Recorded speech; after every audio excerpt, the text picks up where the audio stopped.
Last Sunday, the Armenian orphan boys in Georgetown, Ontario, fasted all day. It was Golden Rule Sunday. Some of the money they saved by not eating was sent to Jerusalem to help other Armenian orphans. There are many orphaned Armenian children in the world because in 1915, the Turkish government tried to destroy the Armenian people.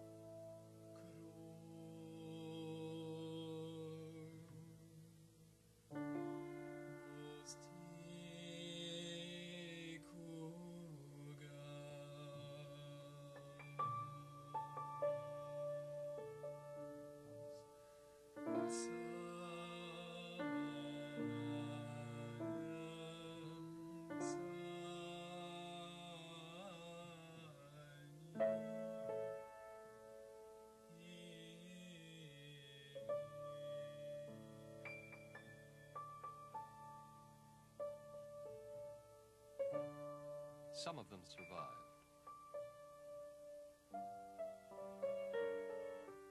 The Armenian Relief Association of Canada brought out about 100 Armenian boys to Canada from different orphanages in Greece and the Middle East.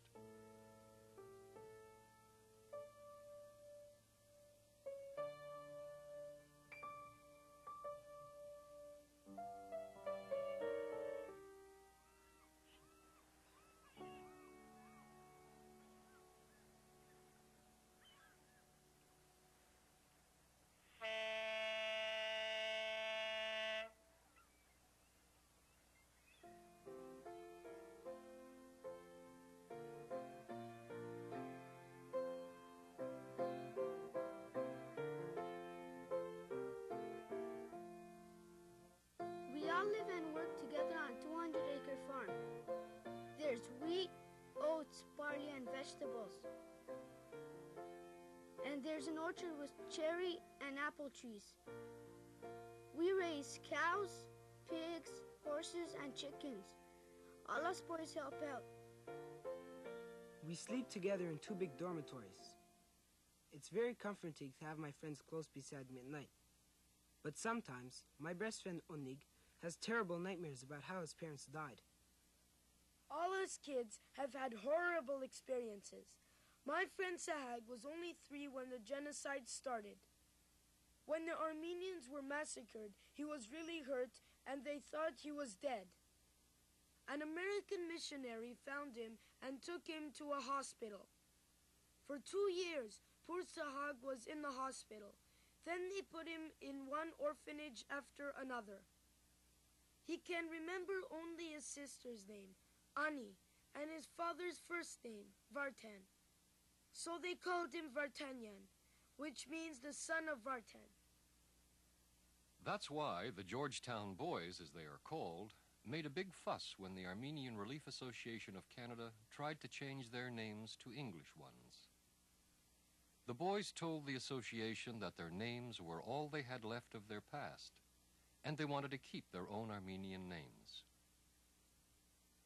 Adjusting to Georgetown in the early days was difficult. The children spoke almost no English, and the staff knew no Armenian. Finally, Mr. Alexanian was hired.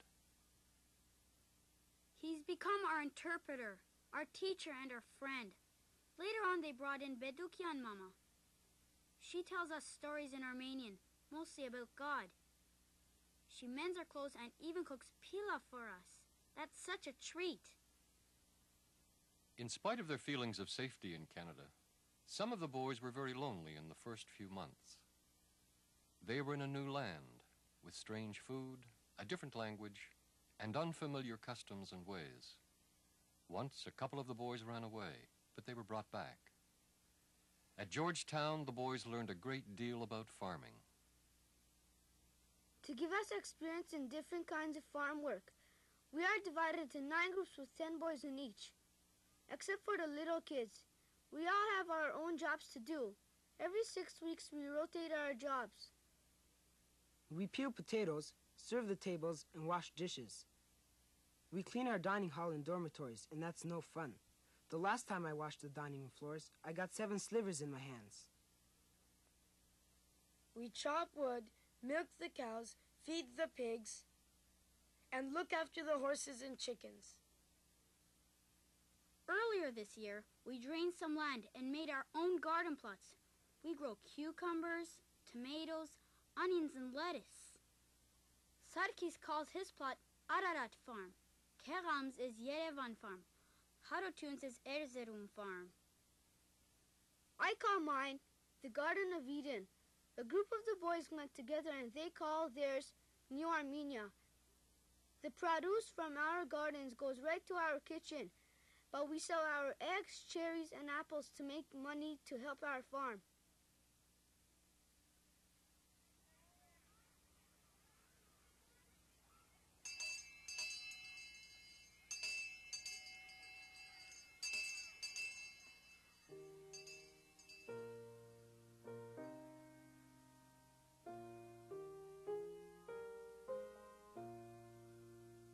The boys go to school right on the farm, half a day for 5 days. Mr. Alexanian and Mr. Lane teach mainly English, Armenian, and arithmetic. The second half of the day is set aside for chores. Every morning we have flag-raising ceremonies, and every evening we sing songs in English and Armenian, say our prayers, and go to bed. On Sundays, we all go to church in Georgetown, and then we come back to have Sunday school on our farm.